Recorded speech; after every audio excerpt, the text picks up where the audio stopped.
Gotta be fucking kidding. Here's the first movie.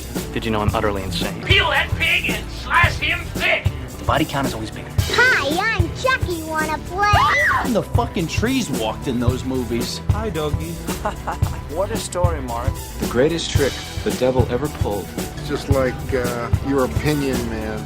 Life moves pretty fast. If you want your sequel to become a franchise. 37 dicks. In a row? I'm your number one fan. Hello everyone, welcome again to Marathon Me and our final review in the Wes Anderson marathon. Woo! Except, well, actually, when the French Dispatch comes out, this will be completely null and void. But True. for now, yes, this is the final episode. There will be an update episode eventually. Oh, most definitely. And also to give a little bit of like a little context? a little bit of context to this as well. So we are recording this after the Fantastic Mr. Fox podcast and before watching Moonrise Kingdom and Budapest Hotel. Because of what you would have heard in our Fantastic Mr. Fox review, is that we went to this double screening. So we probably want to do the podcast first with like the closest proximity to when we actually watch the movie. It's still fresh in our minds and all that. Exactly. Because if we watch Moonrise Kingdom and then Grand Budapest Hotel and then we do the podcast and then talk about Isle of Dogs, it's just, we're going to be fucked. We're going to have no idea what's going on. We're going to have no idea, and it's just, I mean, I kind of have no idea what's going on, but we'll get into that later. Yeah.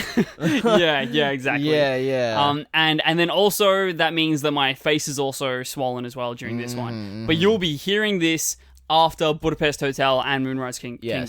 Because we will, even though that this has been the first time that we've been forced to watch it out of chronological order, you guys will not be forced the same displeasure. Displeasure? Displeasure, yeah. Yeah, the same displeasure of having to listen to the reviews out of chronological order. Oh, no. Not accepted. Yeah. That would not be accepted. No, not acceptable at all. No, sir. And then, of course, as well, because this was at the same cinema, then I would like to share a little bit about the experience that we had. Oh, God forbid. Yeah, this was a fucking experience, all right? Oh, holy shit, it was. First of all, kudos to Kane, because he was on an hour of sleep. Yeah. Basically, what happened is that I had, I was invited to a little gather with some mates and all that. This was like, when COVID was kind of calming down, like, post-lockdown, so not illegal. But yeah, so... Just have to stay. Hanging out was not illegal at this point. Yes. What's it called, though? Yeah, but basically, I had to go all the way to a little bit past Altona. Which is really far from where I live. So I go all the way there, we're having drinks and all, having a good time. And because I'm very worried about my sleep and all that, as you should be. As I should be, because I'm a very notoriously heavy sleeper, where I will not wake, like once I fall asleep at certain points, especially like if I've had like drinks and all that, I will not wake up. So I was like, you know what, I'm not sleep. So I came to the conclusion, I was like, you know what, I'm not going to sleep. Because I've done that before, where like, I'll like go to a little gather and I just won't sleep, and then I'll usually be alright. Or I'll go on like 1 hour of sleep and I'm usually like decent, as long as I like get a bit of caffeine into me, it can usually like keep me going for a bit. But basically, I did the thing, I had like maybe a small hour of sleep, and then, the journey begins, and... It's alright, it's not too bad. I'm kind of like dozing off a bit, and when I'm eating some breakfast at KFC. Nice, healthy breakfast. Yes, most definitely. Balanced meal for the morning. Yeah, a meal of kings. And basically, I get there, and we meet up, we start watching Fantastic Mr. Fox. Everything's going pretty smoothly. Not gonna lie, I'm feeling like a bit like just tired and fatigued. Goes without saying, but. I was thinking like, yeah, okay, this is good. And I was also like, oh, okay, I wouldn't care per se if I did fall asleep or some shit during Fantastic Mr. Fox, because, it's, I've seen the movie. But then, this shit, man. Oh my god, that was a very long explanation for I didn't get a lot of sleep. Sorry, I get too in depth with this shit. All right, I'll try to kind of. It's okay. Hopefully the listeners loved it. Hopefully. Yeah, I'll try to paraphrase it a bit more. But basically, I had a bottle of Divas, everyone's favorite liquor, in my bag. That is our iconic $10 bottle. Exactly. Vodka that is 22% and does freeze in the freezer. Mm-hmm. It's disgusting. So it's definitely not vodka. And basically, yeah, so I hang my bag on one of the hooks in the toilet stalls. It falls. I don't think anything of it. I pick up the bag. It's dripping. The vodka bottle, broken. The whole bag is flooded full of Divas. It was the most disgusting sight I'd ever seen. So I had to go outside. I had to haul my bag through the fucking cinema, dump it outside. Also, the Astor Cinema is a really nice place. Exactly. It's all very clean and pristine. Exactly. Like it wasn't dripping when I got out there because I checked to make sure if it was like dripping. And it was like it was fine for the time being. So I was like, okay, I'll quickly just rush out, pour it out. It was disgusting. It was horrible. The whole bag smelled like fucking diva, like raspberry divas, and you can definitely tell. You can smell it. You could smell it in the theater. Yes, Divas is also a drink that it's perfect that we're now like post COVID, so I can explain it. You know when you go to a supermarket and use their hand sanitizer, and you're like, and you sniff your hands, and you're like, oh, what is that? That smell is the same smell as Divas. Oh, it was fucking sickening, and so yeah, and you know, I thought that would just be the worst of the issues, but you know, my phone dies, so I couldn't even call fucking Rhys. Yeah, so I at this point when I first went to the bathroom, Kane went to the bathroom, I then waited for him outside the cinema for a bit. I'm like, where is he? I call him and he's like, there's a bit of a situation going on. What the fuck is that for? I'm like, yeah, and I'm like, what? Okay, okay, where I am at. Cuts off. Oh my god. So I'm like, fuck, his phone ran out of charge. Because also, when he showed up, I think he had like 3% charge. I had like 2-3%, yeah. Very symbolic of your actual energy levels. Oh yeah, no, After definitely. the 1 hour of sleep. Yeah, and then when my phone died, it was actually very representative, very accurate towards me afterwards, after the whole bottle incident, because throughout the entire movie of Isle of Dogs, I enjoyed it. Very enjoyable movie. However, I was like in and out of sleep the whole goddamn time. So that was a very big downside. When Kane and I were finally able to rendezvous just before just before Isle of Dogs started. Yeah. And I thought that I'd lost him. I was like, I will just stay here. I went into our old seats inside the cinema because also they should have one negative. The Astor Theatre should have said how long the intermission was. Yeah, they didn't specify it at all. But they did not specify it. So I was just there like, I don't want to go too far away from the theater. Yeah, sitting there twiddling your thumbs. Yeah, so I was like waiting inside the theater, and then when I came out, then there Kane was. I'm like, oh, thank God, we found each other. You could see the pain in my eye. Could you see the pain in my eyes? Yeah, and then you're like, oh, okay, something went wrong. Yeah. and then he pretty much tells me this story, and I'm like, no fucking way. Yeah, and I could smell it right away. I was fucking like just not miserable because like it is a funny story looking back on it, but fuck man, in the heat of the moment, I was just like wanting to fucking kill myself. Oh, we still had one more movie to go. Yeah, I know. And then also he like when he brought it into the cinema, like you could smell it like around there, so other people would have smelled it. Because like there wasn't much I could really do with the bag. I'm not gonna chuck it out. or anything. Yeah, I know. And half of my clothes that were in there were fucking soaked. Luckily, some of them were okay because they were wrapped in a Coles bag. Oh, thank Christ! But I still washed them all because I wasn't taking any chances when I got home. But yeah, it was hell. Wasn't your wallet also? Yes, yeah. My old, so I've got a new one now. But yeah, my old wallet was soaked. All my money was soaked as well. Oh god! Thank God that we don't have like American money where it would have just disintegrated. Yeah, and they would have just told me to go fuck myself. Yeah. And it was awful, man.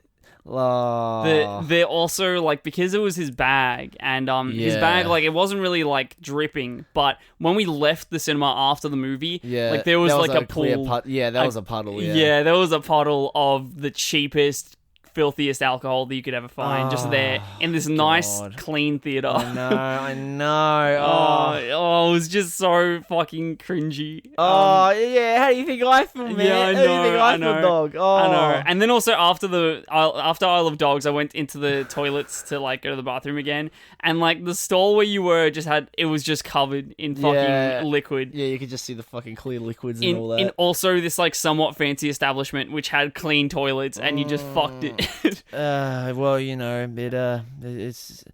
I feel like God has forsaken me. He wants me punished. God has forsaken the Astor Theatre on that day that we went. Yeah, he forsaken the Astor Theatre because I was there. They would have been like, God, we sold those gentlemen 2 ciders, and then this happens, and they go off the rails on 2 ciders. Thank God they didn't get the hard ginger beer. Oh, Jesus Christ, we would have been dead. Well, that extra 3% alcohol or something in it. Fucking yeah, hell. The whole theater would have been smelling like D-Bus. Oh God, yeah, mate. Fucking chairs would be flying, bro. Honestly, it was fucking hilarious for me. Because my stuff wasn't covered, it was just very funny and eventful. But I think that also after the movie, I sort of wanted to explore the area, but Kane was very understandably like, I want to go home. I couldn't do it. Like, one, I was kind of embarrassed for like the whole situation. Not like, horribly embarrassed. it's funny, but like, I was like, oh God, why the fuck did this have to happen? Yeah, why here? And then, more importantly, yes, I would have loved to have gone exploring the area with you, but like, I understand, as you said, understandably so. I was like, I just wanted to go home. I just wanted to fucking just die, man. It's okay. Another time it will happen. They will have other nice, cool screenings. Definitely. There, that sleep that night though was so fucking nice though. Like, I get home, my room's all like cool from my fan, and the air conditioner's on in the living room. Oh, that's so good. I just lie in bed and I just watch some YouTube and I just fucking die. Nice. It was beautiful. Very, very cool. Fuck yeah. I was just on the way home, just like getting down my notes, scrambling, because also we had to face that barrier as well, that during the movie we couldn't take notes down. No, yeah, we couldn't, which is like really annoying in the movie theater. I mean, unless you like you can pull your phone out, but you will be branded as a cunt. Yeah, that would be terrible. Yeah. Oh fuck yeah. Fuck that. So it was on the train ride home. I was just like trying to dive deep into the recessions of my mind. To remember what we just watched. Yeah, I didn't do that. I was just like focused on survival, pretty much. Current objective, survive. Man versus wild. That was what happened there. Oh God, yeah. So ultimately, I was pretty happy that we found each other again, and we have a funny story and a mark left on the theater.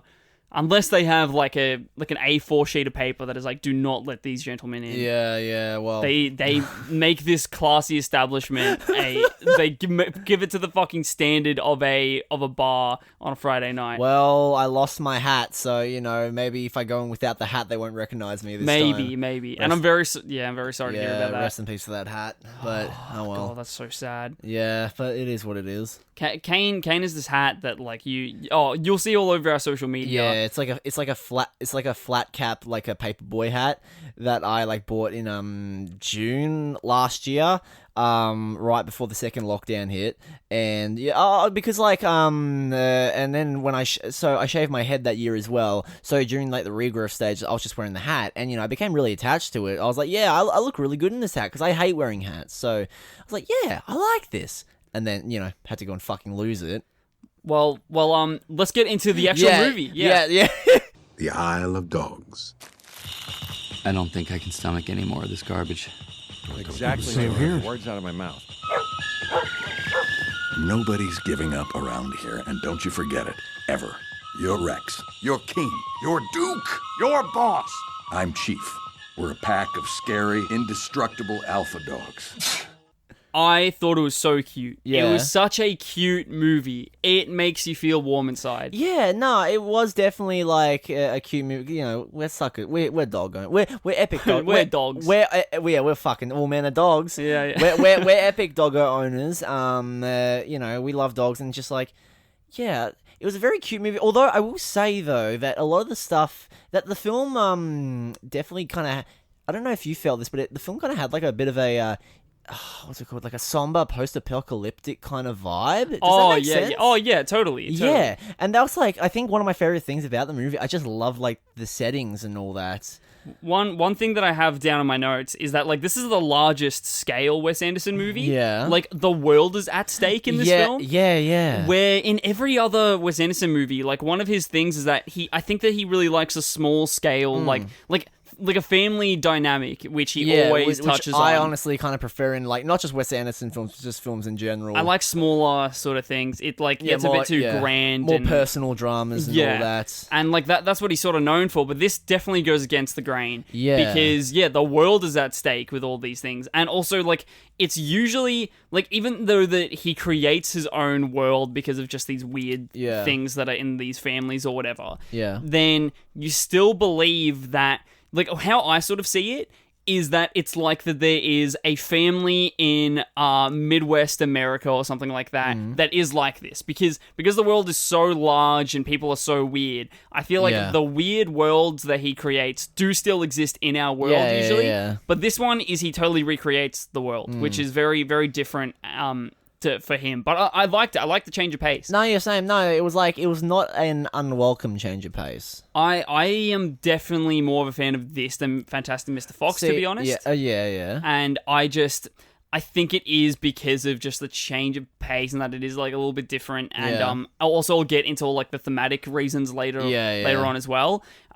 Even though that in this movie it was similar to Life Aquatic with me, that the first half wasn't really into it. I definitely kind of felt the same, not gonna lie. First half I definitely was kind of like, it's good, but like, It definitely turned for me when Atari and Chief were starting to like build their bond. Yeah. So that when they became like the central characters, that is when I was like, I am in love with what I'm watching. Yeah. So I became in love with this. And you're totally right with what you were saying before, because we're dog owners. I was thinking during this whole movie, fuck, I can't wait to get home and hug my dogs. Yeah, same. I can't wait. I'm so excited to see maybe Willow and Sasha. And I was excited to see my boy Prince. Oh, yeah, no. Talk about your dog a little bit. He's fucking annoying and I hate him, but I love him. Aww. See, that's real love there. Exactly, yeah. My dogs are sort of the same, because we have Sasha, who's like the mom, and then her, and two of her puppies, which are Maybe and Willow, and they're all like Jack Russell sort of things, but then the mum is like half Jack Russell, half like Dachshund. Yeah. So she's like long and has like those little legs and stuff like that. And I was usually like, we've had them for about like 5 years approximately. Sasha, she's been around for a lot longer because she's my brother's dog. But I definitely, like, Maybe is my favorite. Like, fuck, man, I love that dog. Yeah. Maybe is a little white Jack Russell. I love Maybe. That has, like, this, so she has, like, a brown head, like how a lot of Jack Russells have, with, like, the white and brown sort of pattern. And she has, like, a white love heart on her forehead, and she has so much personality in this one dog. She's so nice. But then, through lockdown, I became so much more attached, though, to the other two. Willow is so cutely disgusting. Oh, God bless Willow, Oh, man. I love her so much. She also lost her first tooth during lockdown. Oh, really?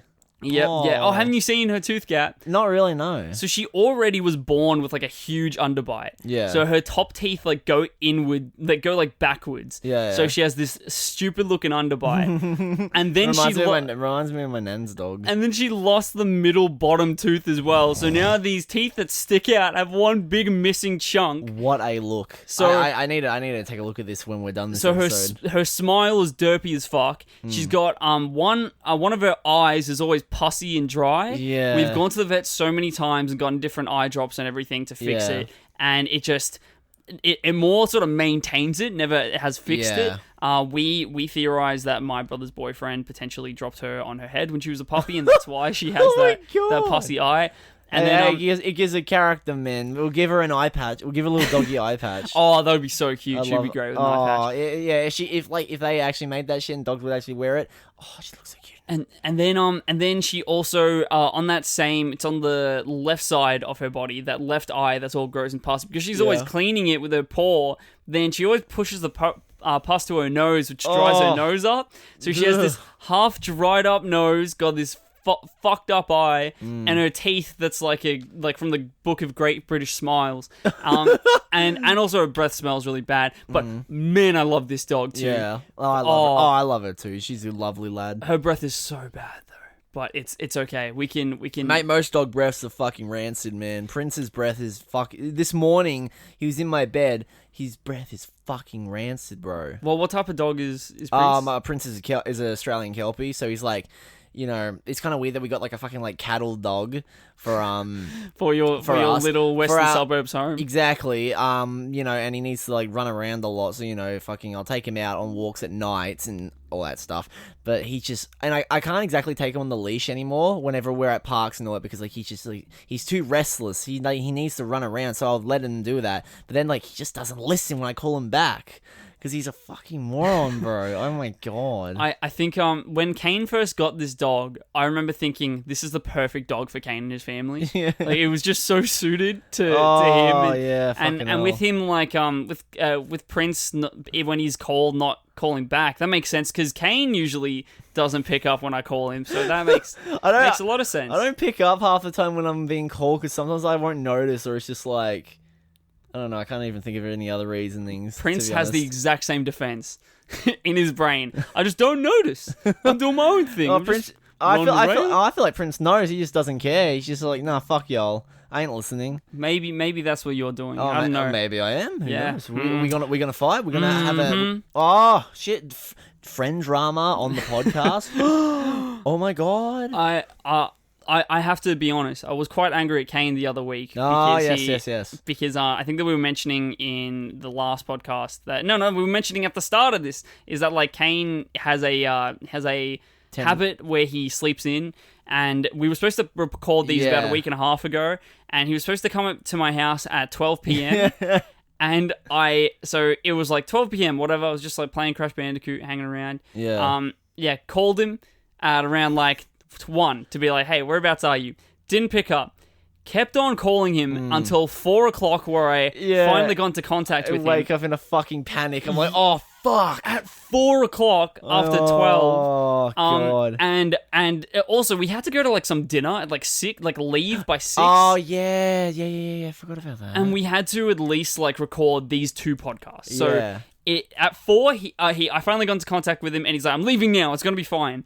And it's like, bro, we have 2 hours to record 2 podcasts. It is not happening. No, honestly, yeah, it's good that like you were like, no, don't come over, man. Because like it's just like, you know, it wouldn't have been as productive and all that. And I would have been too angry. Yeah, I'm gonna be honest. Which is like fair enough and all. Like, fuck it, I'm not blaming you. I'm not being like, well, I can explain and all that. No, this is like that was like completely on me and all that shit. I think that it was also like the day or like 2 days after we watched The Greasy Strangler at Josh's house on like the 86-inch TV. Yeah. And Lawrence was like, hey, how about you just have me over and we just talk about The Greasy Strangler on the podcast? Yeah. And I'm like, yes, that sounds great. But it was in King Lake, so it didn't work out. Yeah. Yeah, so it was too far away. Oh, yeah. So, mate, if you do it again, Lawrence is coming in. We're talking about The Greasy Strangler. You're cheating on me. You're gonna get replaced. Oh my fucking god! I'm being cheated on. Oh shit. But yeah, back to the movie. Loved that it made me think of my dogs the entire time. Yeah. It was just same. If you're a dog person, you will love this movie. And like one person that I was talking to about this, because the one Wes Anderson movie I think that Perry has seen. Perry is a big dog person, friend of ours, friend of the show.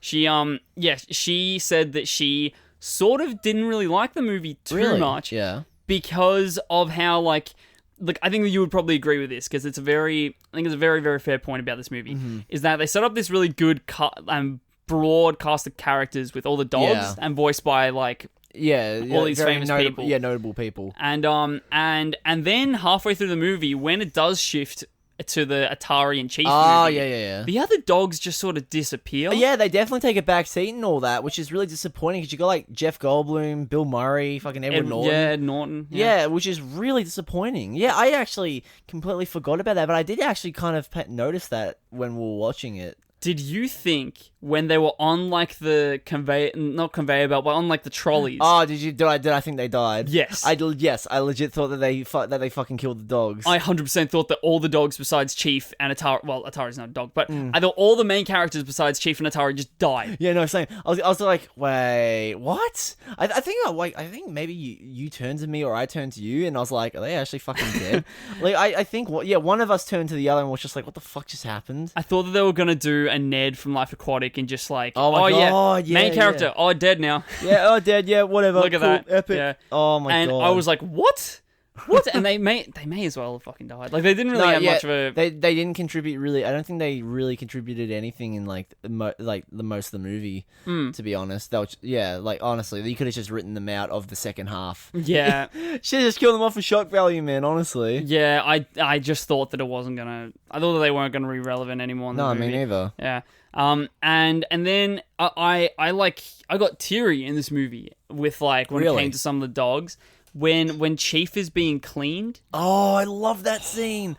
Oh my God. And he like looks in the mirror and he's a white dog. Yeah. Oh, I got teary. That like I didn't get teary, but like I can completely understand why you did. I felt really good during that scene. And I just like love his like self-discovery and the emotion that they put in his eyes. Yeah. It's insane the amount of emotion that they were able to portray through this stop motion dog. I thought that was just crazy. And I love that so much. Made me emotional. Definitely, yeah. That's definitely a highlight though, is like the journey that Chief goes on. Like the journey of what's the word? Like self-discovery, I guess. Like, you know, and also like kind of like breaking down his barriers. Yes, exactly. Okay, yeah, that's what I was trying to think of. Yeah, breaking down his like kind of defensive walls and all that. Oh, sorry, keep on hitting the fucking mic stand. Sorry. No. Yep. No, he's like breaking down his defensive walls and all that, which was like really, really nice thing to see. And there was also the scene where like fucking, I don't know if that was the same scene, but like when Atari like hugs the Chief and all that. Oh yeah. That shit reminds me of like me with Prince and all that, because sometimes like when I get sad I'll hug Prince and like he'll actually like just stay put. Yeah. In like a nice loving way, and it's like I was like, oh man, that really tugs at the heartstrings right there. God, I hope that our dogs actually appreciate when we hug them. Oh, I hope so. Oh, same, man. I hope so as well. Even if they don't, I'm just going to live in this fantasy world where I believe that they do. Yeah, no, same. I'm doing that as well. I refuse to live in a world where my dog does not know that I love them. Oh, exactly.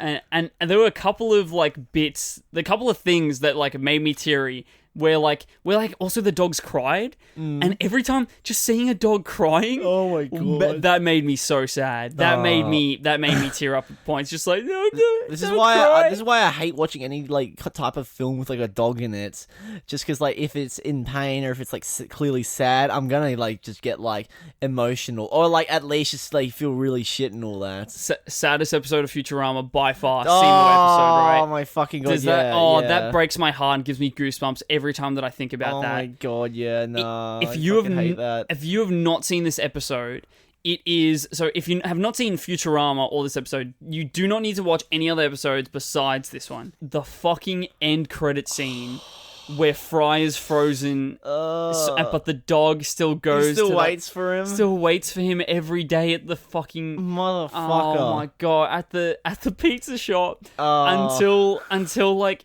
The final shot where he slowly closes his eyes in the snow is the most heartbreaking thing. I know. Oh, I think I was legit watching that scene with Prince recently, and like I was like fucking like holding on to him and just like fucking getting really emotional. Oh, that shit nearly broke me rewatching it. It says here that it's season 5, episode 2. Season 5.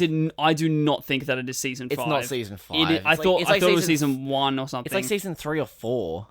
I think. Yeah, it's definitely season 3 or 4. No way, it's season 5. Well, according to Google, it says, season 5, episode 2. Well, maybe they mentioned him again or something. Well, Google, you're wrong. Sorry, Google. I had to go there. It looks like that it is. It's not season 5, though. Season 5 was when it got revived.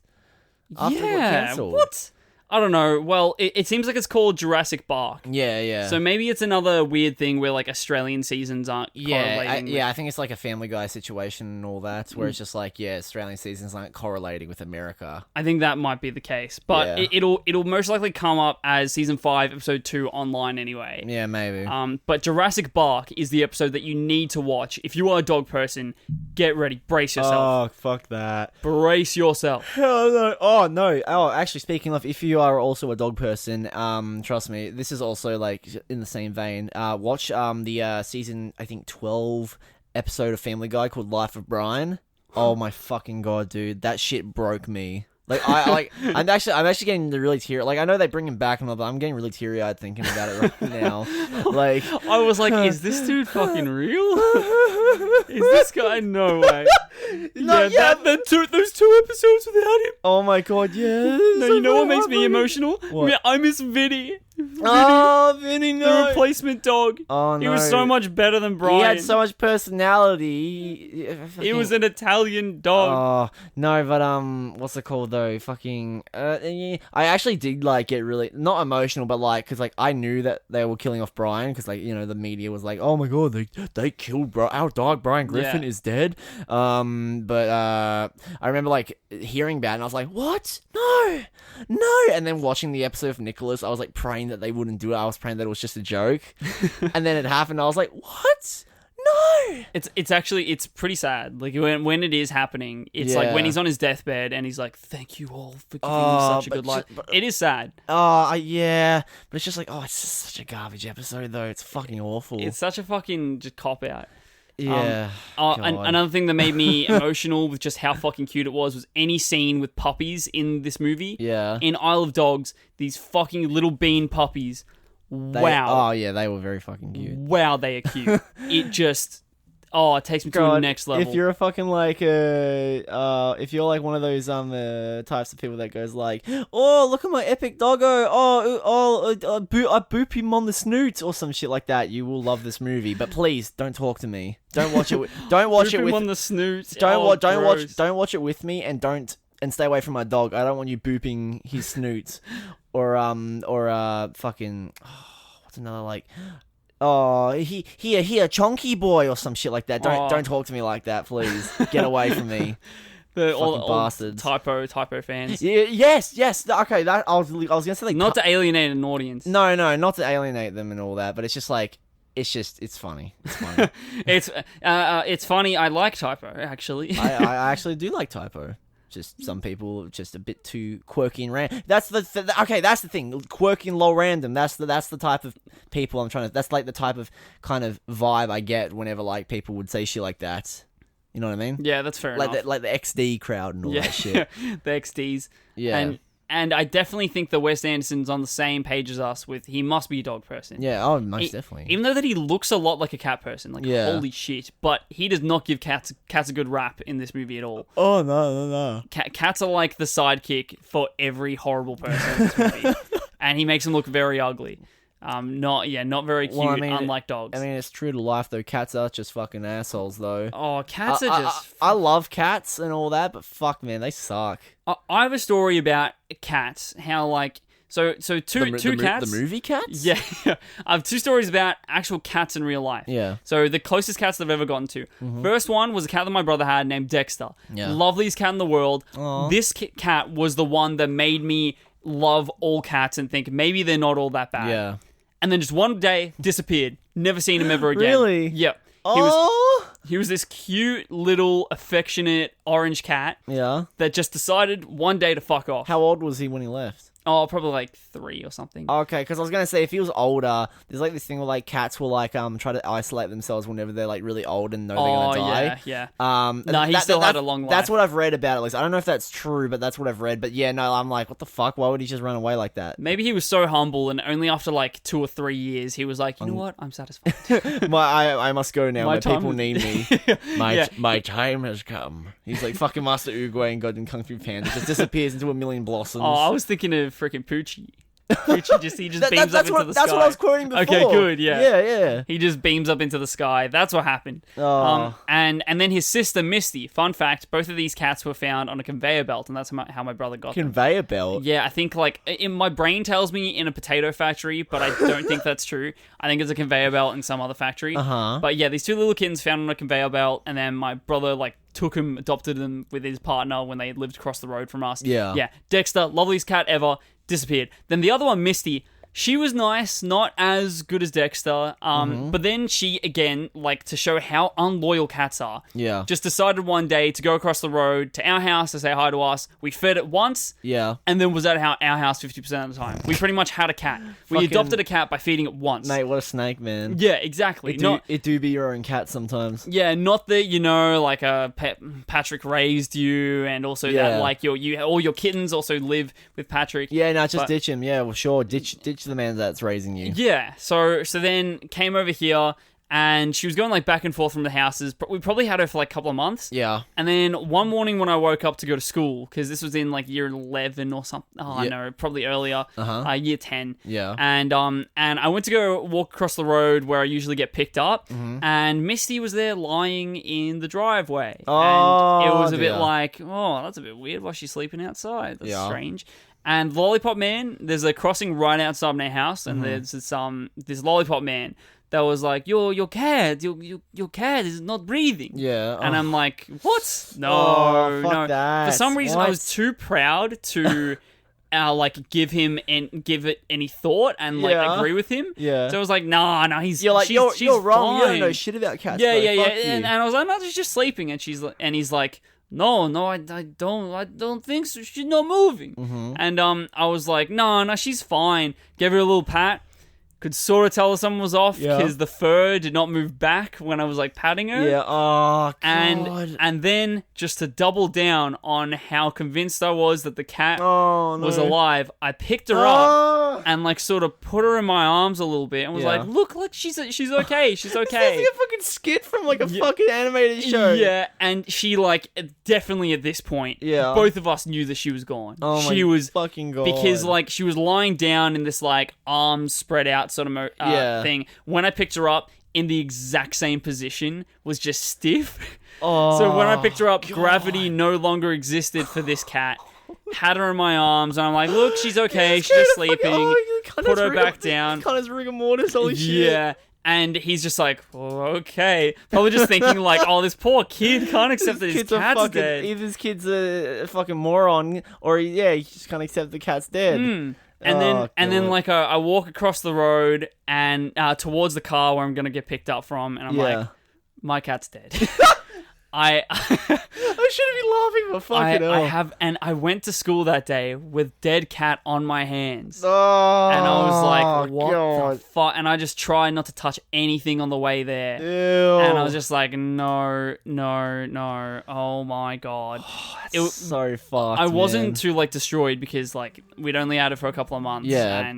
But still, you held a dead cat. Yeah, I touched and fucking cradled this dead cat. Oh my God. So I then got to school right away, washed my hands, and just the whole day was like, that was weird. Got home, and my dad right away was like, so I have something to say. And I'm like, I know.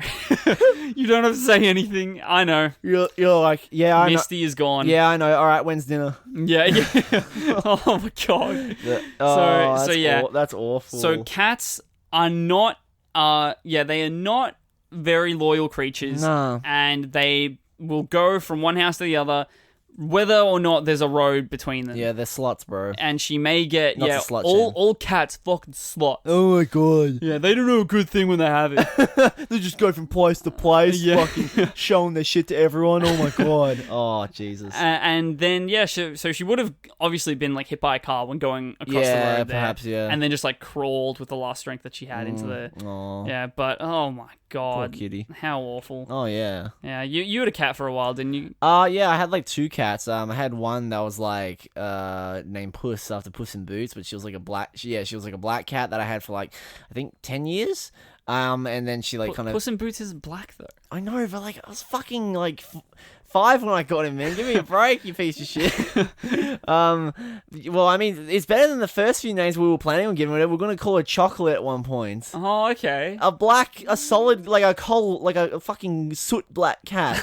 You wanna call it fucking Chocolate? Sure. Some dark chocolate. It's too dark. Yeah. Fucking... True, that would have been fucking stupid. Fucking stupid. Closer to orange though. What's it called? It's all right. Yeah, nah, but like, yeah, she like died from like she like contracted like some fucking like bowel disease or something because she would shit all over the fucking veranda. Lauren, our friend Lawrence, would always, whenever he'd come over, he'd always comment being like, "This is disgusting. I fucking hate your cat so much." And I'm like, "Shut up, man. She's dying, bro." So, and then she's dying. It's cool, fam. We take her to the vet every now and you take her to the vet a bunch of times, and then one time we're going to take her to the vet. No, Mum was like driving away, and she accidentally like kind of ran her over, like her back legs over. So we take her to the vet. They operate on her. She was like the operation was a success, but she died in her sleep. So she at least. No. I take a lot of solace in knowing that, like, I'm just glad that she fucking she finally got put out of her misery, and she like she's resting well now. The vet is like, good news, the surgery was a success. Your cat can walk. Bad news, your cat is dead. Your cat can walk if you do a marionette puppet show. Yeah. Oh my god. And then I had that's awful. And then quickly just to wrap up, I had another cat that like my grandfather owned for like I think 16 years. Oh yeah, you're the one that you accepted. Yeah, Motley, yeah. And then eventually, like, when my grandfather died, we took care of her for like 2 years, and then she died like right at the start of like March or April in 2020. So that wasn't very nice, especially because like my youngest brother was very close with her. Which was, nice to see, but yeah, but we were kind of expecting this to happen because she was she was ancient. Yeah, she was ancient, bro. She was a lot more calm than she used to be though, because she used to be a little terror. I used to be terrified of her, but I also used to tease her. I used to I would whenever she sit on the window, I would like tap on the window, try to get her to start hissing. Because I was a fucking little shit of a kid, so yeah. Cool story. Cool story, bruh. That's nice. That's nice that you had her just for a couple of years. We got it. It wasn't a long-term contract. No, I like how we just like started exchanging cat stories now. Yeah. I mean, at least I didn't pick up no fucking dead cats. yeah, you fucking morbid shit. You fucking freak, man. It's so fun. There was a lot of like creepy cuteness in this movie. Yeah. Like a lot of like kawaii in the creepy cute sort of way. Yeah, I noticed that there were characters that were just so off-putting, like the assistant to the male president or whatever, that like really tall. Oh yeah, that tall green man, disgusting fucking salad fingers looking cunt. Yeah, he was foul, and but he like in a weird way I think was like given like a cute aesthetic.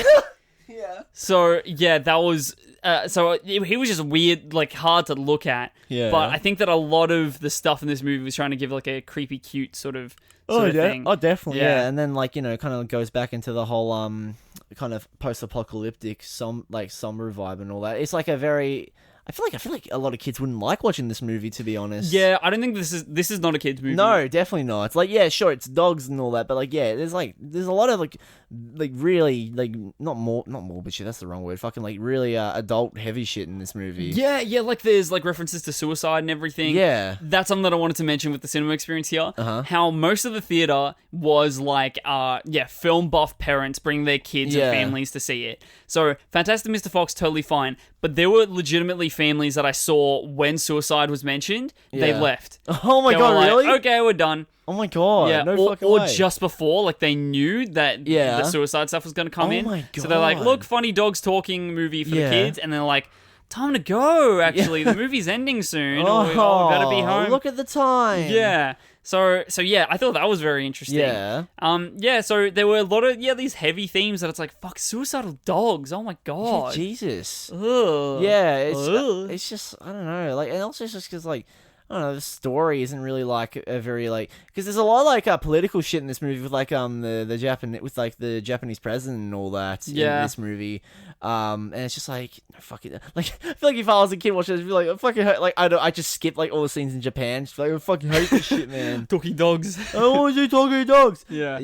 And it's like, I don't know. It's like and like even the talking dogs, it's not even like really funny. I don't feel like it wouldn't even be funny towards kids because like they just talk. They just talk in the movie. Yeah, exactly. They just have conversations. Yeah, and it's just like no kid wants to fucking hear a conversation. They want to see the wacky dog doing wacky things. Yeah, some of the kids at the theater thought it was hilarious though when they got into their fight scenes, like with like that puff of smoke sort of thing that they're fighting in. That's like I think like the one thing that they probably find funny, but yeah. I really liked all the cannibal dog stuff as well. That was very cool. talking about how like don't judge a book by its cover, and don't listen to these stories and urban myths that you hear on the grapevine. Oh yeah. And they didn't even end up to be cannibals, and they were all really nice and wanted to help. So that was really cool. God bless and them. yeah, another element that was just like sweet about the whole thing. Yeah. See, if kids stick around long enough during the movie, if their parents don't kick them out, they get to learn that life lesson. Exactly. But they never did. They never did. They got kicked out. They got taken out the theater. God, keeping kids from like themes like suicide and stuff, pretend that it doesn't exist. Well, you got but then they're like, oh, but still judge whatever.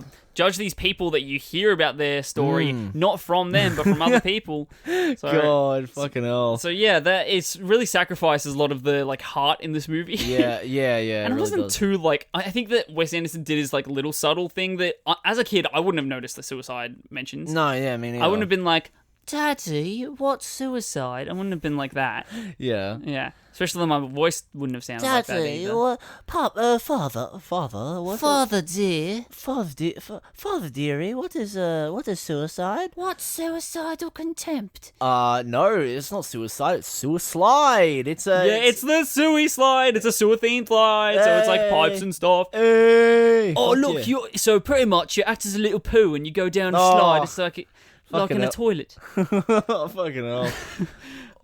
The sewer slide. That sounds cool. The sewer slide. I'm sure someone's done that fucking joke before. Oh, probably. Yeah, but we're patenting it. We're trademarking it. So. Yeah, exactly. Sorry to whoever is listening. Trademarked. Yeah, Bang. yeah. Sorry guys, if you saw the idea first, you guys didn't trademark it. So go fuck yourselves. The soundtrack I think will like resonate a little bit more with me in this movie than in the in like Fantastic Mr. Fox, for example.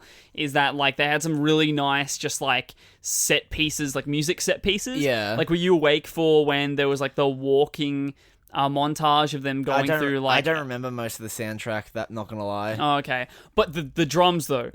Yeah, like the open, like especially in the opening with like just like it's just the big drums and all that. That shit I remember. Opening and closing with the drums and the opening credits, such a good feeling. Oh, that was such great. That was a good great atmosphere. way to open up the movie, honestly. Especially in like a pitch black theater where like when they do have the drumming, it's like the background is pitch black and it's just the actual subject drummers there, and then also all the names popping up. Such a good freaking atmosphere. Oh, speaking of the names popping up, I fucking really got surprised when I saw Yoko Ono on the fucking... Yeah! Who the fuck did she play, though? I actually have no idea. I'll go check this up right now. I thought maybe that she played, like, the chick in the bar. Yeah. I thought. That's what I was thinking. That's what I thought. So she didn't?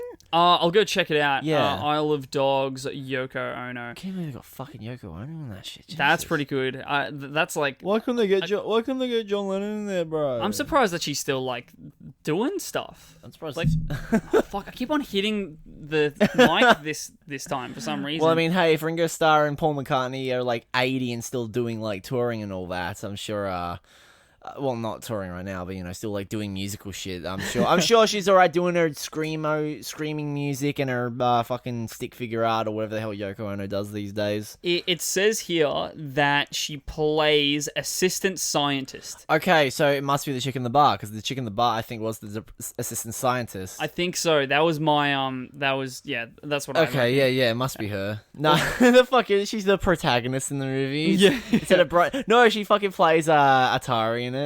Oh, yeah. I was about to say Atreus, and I was like, wait, fucking Atreus? hang on. I was like, hang on. Oh, wait, hang on, wrong kid. No, but, yeah, I remember, like, I was very shocked to learn that Bryan Cranston was the main character. Yeah, again, not very Wes Anderson-y. No, but like, you know, I love Bryan Cranston in anything he's in, so like, you know, it was not an unwelcome change, you know. I thought it was cool. I liked it, and of course, like that was the thing that engaged me the most was Chief and Atari, and like mainly Chief's character arc. Yeah, like because we probably don't have much more to say about it. One thing that I took from the movie. This is my take. My really like over the top and here we go. Like what's it called? Like grasping at straws take of the movie. So Chief doesn't want to show weakness. His story is about toxic masculinity. Yeah. And what one misses out on when they refuse to risk appearing as weak. That's what I took as like the message in this. Okay. And it's so good. It's so interesting and unique that he applied it to dogs because that's what dogs always do, especially with like small dogs and everything. Is this like toxic freaking like this strength and aggression that they're putting onto themselves and being like, "Oh, see, I'm so strong even though I'm really little," and blah, blah. Yeah. See, it's this toxic masculinity that, because of that, Chief had, at the start of the movie, never really been like... I think did he have owners beforehand? Yeah, he did. He did, but he was refusing to connect to anyone or be loved because he's like, no, I'm too strong for that. I'm too much of that, which is such a freaking toxic masculine thing that we see all the time. See, that's a decent take, actually. Like, I'm like thinking about it because, like, I still don't remember a lot of the movie, but like I'm thinking about it right now. It's just like that. It does make sense, and also that like pretty much all the dogs besides a couple are like male dogs. Like, we're focusing on male dogs. Yeah. So it's sort of like they're a metaphor and allegory for men. Yeah. And how they like go on packs and are always always trying to like amp themselves up with their they're a fortress. They can't be they're closed off. They don't want to show their feelings and all that. Yeah. Kind of meme. So that's what I took from it. Yeah. And I think that I thought that was really awesome. That was really, really cool, because also like how it was a totally different scale to the rest of Wes Anderson's movies, I don't think that he's gone on a lot about toxic masculinity and stuff like that. No. Like, it's quite with this one being his most recent, and not including French Dispatch, which hasn't come out yet. Yeah. It's also like quite a 21st century and current issue. No, it is. It's like it's good to tackle that, especially in like this day and age and all that. And in such a good way that it's not also shoving it in your face. Like, they're literally using dogs as a front for it, talking dogs instead of having it definitely men. wasn't. It definitely wasn't in your face, because like I wasn't even really picking up on it. But then again, I was dead. But it's also like like thinking about it right now, it's like it's done very like subtly, I would say. And like there's little things like when he cries for the first time, when like I think that he gets teary for the first time when he's washed. Yeah. And he cries out of happiness. Yeah. So it's like that contrast that is him crying, that symbol of weakness, is actually the indication that he's happy for one of the first time in forever. And he's finally allowed to lower his defenses and all that. Yeah, exactly. And that he feels like that he can actually connect to someone. So I loved that, and I thought that was awesome. That's why I think I was so engaged, was seeing the transformation in this dog. There wasn't a lot of other like character arcs in this movie. No, it was mainly just Atari and fucking Chief's story, pretty much. Yeah. Everyone else is just kind of like more so a plot device. Either a plot device or just there. Yeah, like adding to the aesthetic, like what? Yeah, like a lot of other. Which is like that's fine and all that. It's just because like the Chief and Atari story. I keep fucking thinking of Atreus. Fuck, I got it. Now I just want to play God of War now. No, but like because Atari and Chief's like story and character arc and relationship is so good that it kind of doesn't matter. Like, if their story was shit, then like the everything else being kind of like a plot device and added to the aesthetic just for aesthetic purposes would be annoying and all that. And it would take the film down. Yeah, totally. It would be irrelevant, and it's like, why are you trying to? It would also take away attention from what is actually happening and what should be focused on, which is the whole Chief thing. Yeah. And then like near the end, it was engaging all like the climactic stuff, like how the government is being overruled by the dogs and all this sort of stuff. So that was all like fun, but didn't like resonate too much with me, as in like something that I would like take with me over there. It was more like ironically enough, in this larger than life type movie that Wes Anderson is having his first foray in. It does shine when it is the more intimate moments that could have been done in a household in our definitely in the world that we live in now. Because that's Wes Anderson's like forte. It's that's his strong suit, is like more the small scale family personal drama stories and all that.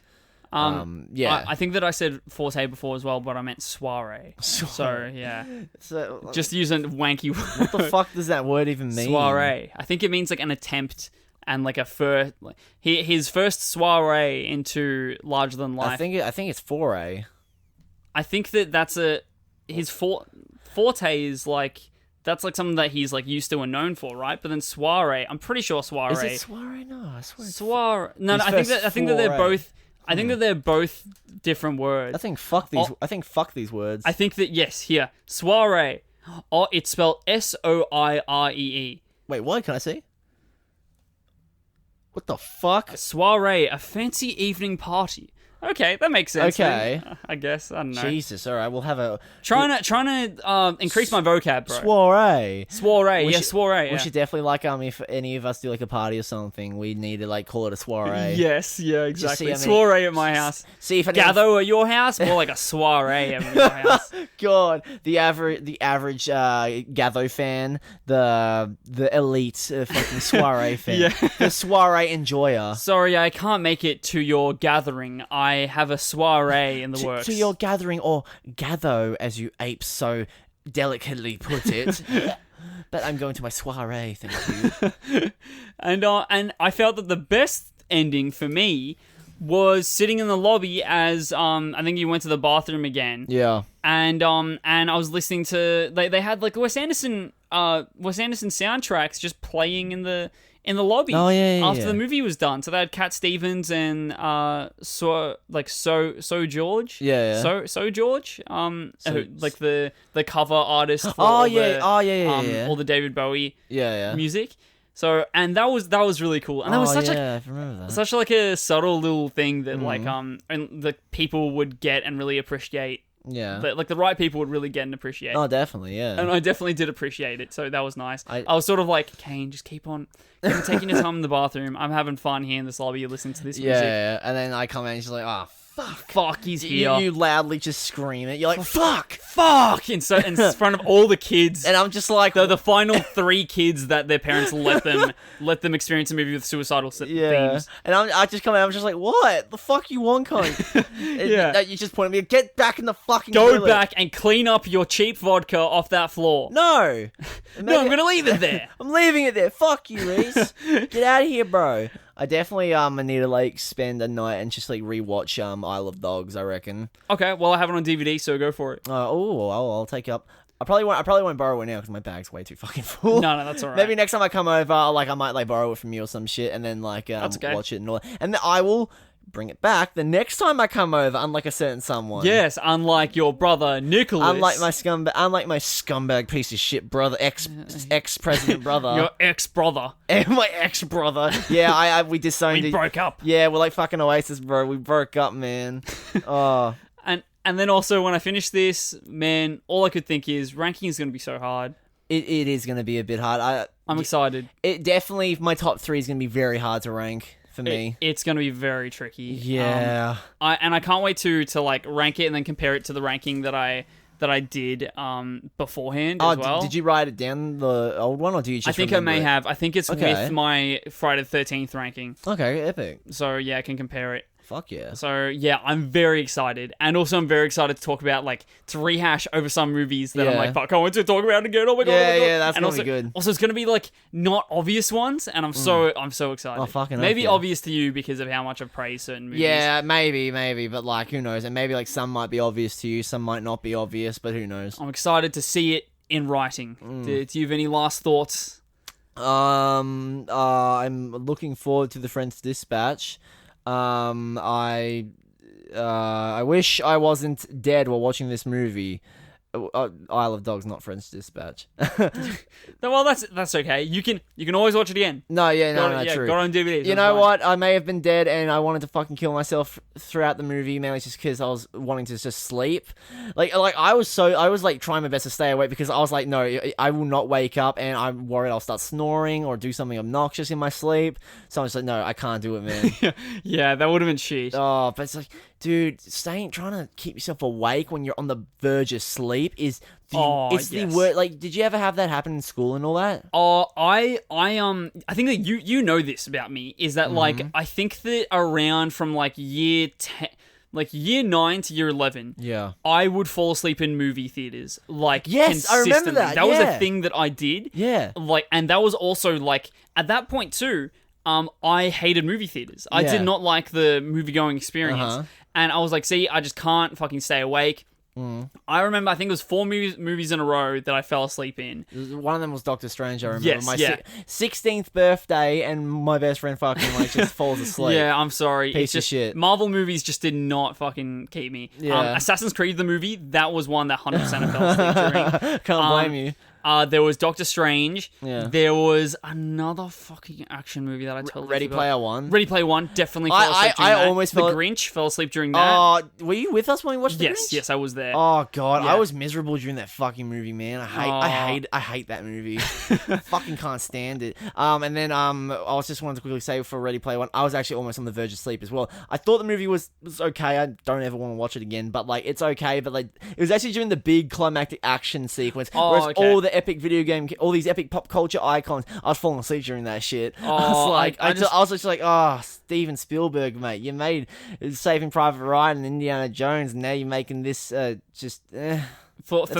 me, it would almost be like consistently halfway through second act is when I would go to sleep. I would never see the end of the second act for these movies, and so I would always have a nap. But then it was literally Infinity War that saved the cinema experience for me. Thank God you didn't fall asleep during Infinity War. No, I didn't. Oh, I think that I did a little bit. Oh. I did. Yes, I fell asleep during the Red Skull scene. Oh, really? Yes, yeah. Oh, I know, right? But still, even with falling asleep there, that was the last movie that I fell asleep in the cinema thank God with. they stopped. Because of that cinema experience, being around everyone that was in on the same. It felt like everyone was in on the same joke. Yeah.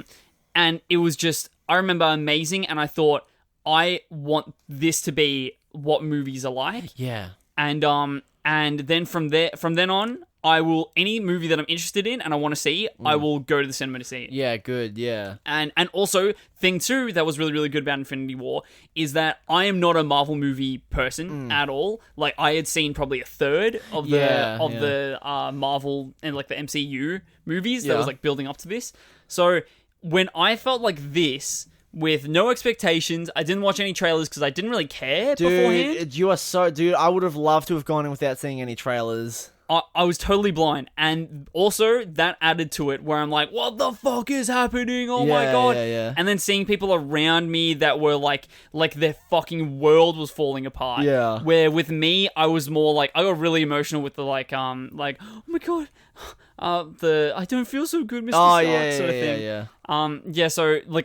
So all that really affected me and impacted me heaps, and I wasn't even a hardcore fan of it. Yeah. So I remember leaving that and being like, this is the way to watch movies, and I will from now on. Mark of a good movie. But I completely get you. And then also, I totally recommend to everyone, do not watch trailers. Once you are sold... No, honestly. Once you are sold on a movie and know that you are going to see it, do not investigate deeper into promo material. That's what I've literally done for most of these Wes Anderson films. Whenever that's good. I've half of them I didn't I only knew the title, or I knew like maybe an actor was in it, or like Rushmore, for example. I knew what the main character looked like, and that was it. Yeah. I was under the impression that he was some fucking Albert Einstein-esque genius or some shit, when really he's a fucking smart mouth sociopath.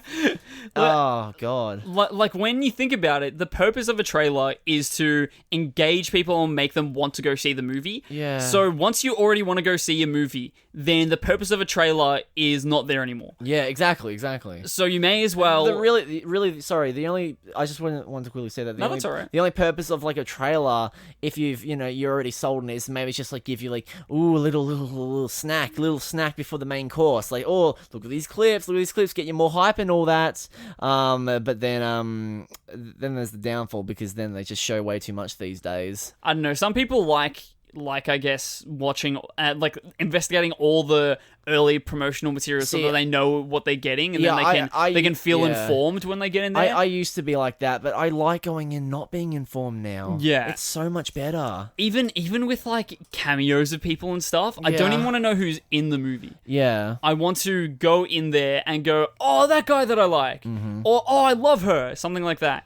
So I love that feeling when I'm just oh shit, I know that dude. Oh my god, yes. Or looking in the credits, go wait, he was in there. What the fuck? Yeah, exactly. Yeah. So as we wrap this up, I want to leave everyone on a final note, which my closing remarks is: it's not good to be afraid of vulnerability, as that is where we find ourselves truly connecting with others, as well as who wants to live in a world without dogs? Because I don't want to.